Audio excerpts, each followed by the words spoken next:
Du 10 et 11 juin 2023, qu'est-ce qu'il ne fallait surtout pas rater? C'est parti, on y va. Avant ça, on n'oublie pas le petit pouce bleu en bas de la vidéo.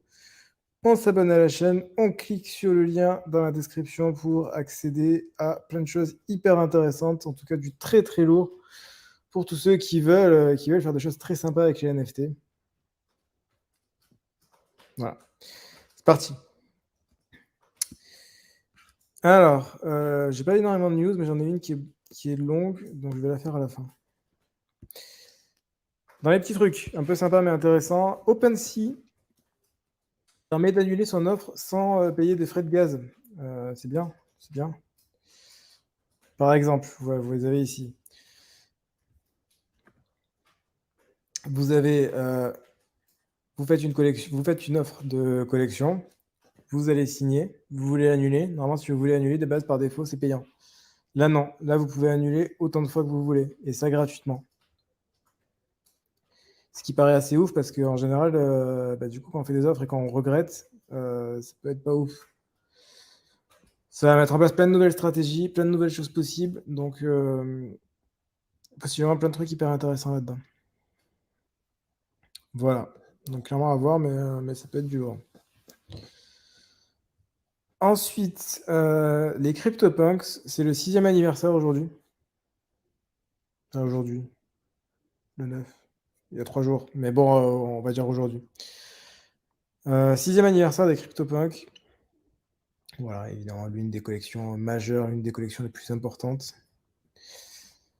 6 ans. 6 ans. Pour les CryptoPunks V2, j'imagine, hein, les vrais. Voilà. C'était à... Je crois que c'était gratuit. Oui, c'était gratuit.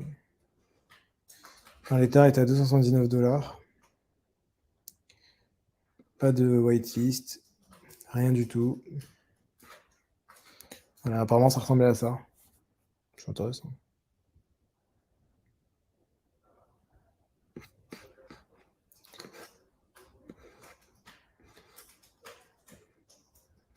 Voilà, le premier CryptoPunk, ça a été claim au bout de 10 heures et 26 minutes.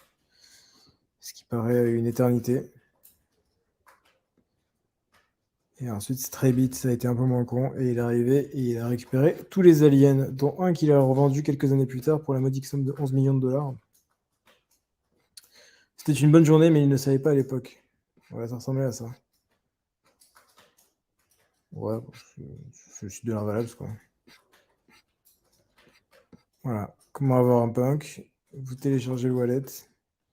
À l'époque, il n'y avait pas MetaMask, du coup, c'était Ethereum Wallet. Ouais, c'était quand même pas la même. Hein. Télécharger le CryptoPunks ABI. PikePunk. Ouais, c'est marrant. Et voilà. Voilà. Et à l'époque, du coup, ils disaient pas ERC721 parce que ça n'existait pas. Donc ça disait que CryptoPunks sont presque un ERC20 token sans avoir à l'époque nommé le nom du truc. C'est assez incroyable quand même. Voilà. 2017, 10 juin 2017, c'était comme ça. C'est plutôt cool à voir. Voilà. Et enfin, alors de très très très très loin, la plus grosse news du week-end, du moment, de tout ce qui va se passer et de ce qui va venir, je vais pas en parler tout de suite parce que je voulais parler de ça avant.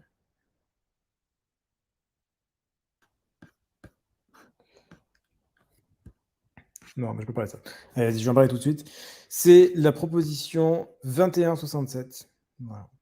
C'est pas un CryptoPunk, c'est pas un nom de token. C'est une proposition de Casey, donc Casey qui est l'un des fondateurs, si ce n'est, je crois, le cofondateur, en tout cas, des Ordinaux. En tout cas, un des mecs ultra importants là-dedans. Ce que vous voyez ici, c'est donc voilà, ça c'est le GitHub Ordinals, puisque c'est là où il y a des discussions sur Bitcoin pour faire des ordinaux. On est sur Bitcoin, donc le fonctionnement, c'est que du coup, vous n'avez pas un mec en particulier qui dit OK, on va faire ça, et c'est parti, là, c'est envoyé. Ça marche pas comme ça. Là, c'est OK, c'est lui le boss du GitHub, mais c'est toujours soumis à proposition, soumis à vote, parce que du coup, on est sur Bitcoin et qu'il n'y a pas de... Il ne peut pas y avoir de chef entièrement. Donc, c'est le mec propose, mais il ne peut pas se permettre de lancer directement. Donc, qu'est-ce qu'ils font ici? Qu'est-ce qu'ils expliquent? Alors, ça a l'air compliqué, ça n'est pas tant que ça. Ils expliquent en fait qu'ils vont pouvoir mettre en place ce petit truc-là, ça. Alors, c'est très simple en fait.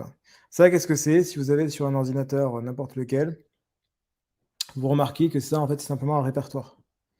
Donc, ça va être... je vais refaire. Je vais être sur Magic Eden, vous allez comprendre, ce sera plus facile.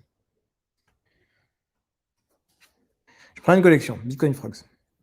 Bitcoin Frogs, c'est une collection, ok? Mais c'est pas réellement une collection. C'est un ensemble de 10 000 inscriptions d'ordinals complètement séparées et indépendantes les unes des autres. C'est-à-dire que si j'en prends un ici, ok, c'est peut-être le Bitcoin Frogs numéro...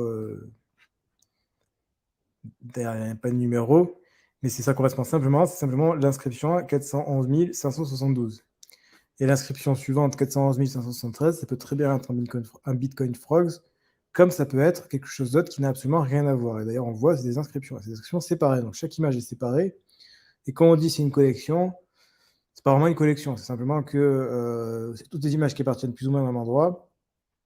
Est-ce que c'est réellement une collection? Pas forcément. Et d'ailleurs, on a parfois, comme c'est le cas par exemple sur les bears, là, sur les Bitcoin Bear Cubs, parfois ils sont tous inscrits les uns à la suite des autres, donc du coup ils sont à la suite. Parfois, sur des trucs qui sont moins... par exemple, un truc à la con. Par exemple, sur les Bitcoin Pigs, collection à la con, mais pour montrer l'exemple, sur les Bitcoin Pigs, les inscriptions, les numéros d'inscription, le range, il est élevé. Il est entre 9 280 000 et 9 871 000. Pourquoi? Parce que c'est l'acheteur qui va payer l'inscription et que donc du coup, à l'intérieur des Bitcoin Pigs, il y a un Bitcoin Pigs, il y a d'autres images, un autre Bitcoin Pigs, une autre image, et ainsi de suite. Ils ne sont pas tous à la chaîne. Et donc du coup, dire que ça c'est une collection, c'est plus ou moins vrai. C'est que ça regroupe certains éléments, mais délicat de dire que ça c'est une collection. En plus de ça, il n'y a pas de traits, il n'y a pas de... À part le SAT sur lequel c'est inscrit, il y a la rareté du SAT, ça ok, mais il n'y a pas de traits, il n'y a pas de... Pas vraiment dire que c'est une collection. Enfin, c'est délicat, en fait, tout est indépendant. Ici, ce qu'on fait, c'est que ça, là, en fait, c'est un directory, donc c'est-à-dire c'est un répertoire. Et donc, du coup, ça va permettre de se dire, OK, ben, ça veut dire que moi, ici, je vais mettre, par exemple, je mettrai slash Bitcoin Frogs, slash, et là, je mets toutes mes inscriptions, même si elles ne sont pas à la suite. Et donc, du coup, je sais que dans mon dossier Bitcoin Frogs, je sais bien, mon dossier Bitcoin Frogs correspond bien à l'ensemble de ma collection Bitcoin Frogs. Donc, je peux faire énormément de choses à l'intérieur. Ça, c'est une première chose. La deuxième chose qu'on peut faire, c'est que on n'est pas obligé de mettre que on n'est pas obligé de mettre que des images. J'ai un répertoire, ça veut dire que je peux mettre un fichier, un JavaScript, un fichier de code, et mon JavaScript va s'appliquer sur l'ensemble des fichiers qui sont à l'intérieur de mon à l'intérieur de mon sous-dossier. Et donc, si mon code s'applique à l'intérieur des ensembles des fichiers de mon sous-dossier, ça veut dire que je peux aller chercher quelque chose sur Internet, je peux aller chercher des images, je peux aller chercher des choses qui sont beaucoup plus lourdes que simplement du pixel art, et je vais pouvoir également le mettre à l'intérieur. Donc, je peux faire des inscriptions, je peux faire des images, je peux faire des images 3D, je peux faire des jeux, je peux vraiment créer ce qu'on appelle un mini Internet à l'intérieur de la blockchain Bitcoin à travers l'ensemble des inscriptions. C'est ce qu'a commencé à faire légèrement Unchained Monkeys. Unchained Monkeys, ils sont toujours très chauds dans les innovations. Si je tape Unchained Monkeys 2167, je pense que...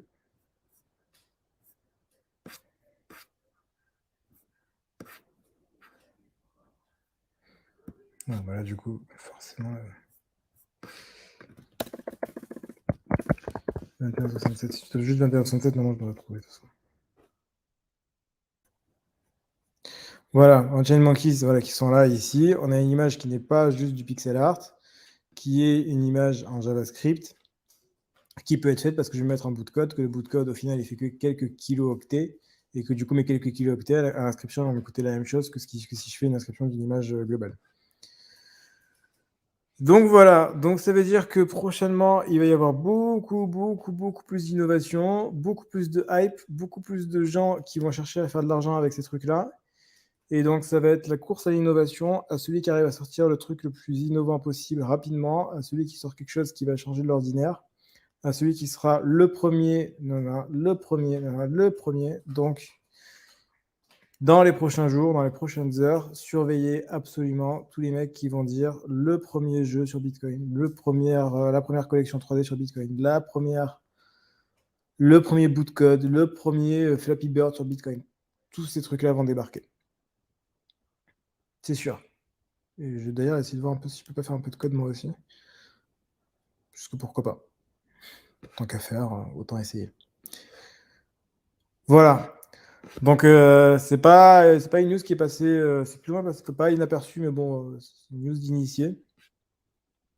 Mais voilà, c'est un truc absolument énorme derrière qui fait que l'ensemble de la blockchain Bitcoin va changer à tout jamais. Voilà, et c'est tout pour ce petit épisode. C'est Nicolas, c'est Luxoma. Et c'est tout pour aujourd'hui. Écoutez, merci à vous tous d'avoir vu cet épisode. On se retrouve dès demain pour un prochain point quotidien. D'ici là, portez-vous bien, faites de l'argent et à la prochaine.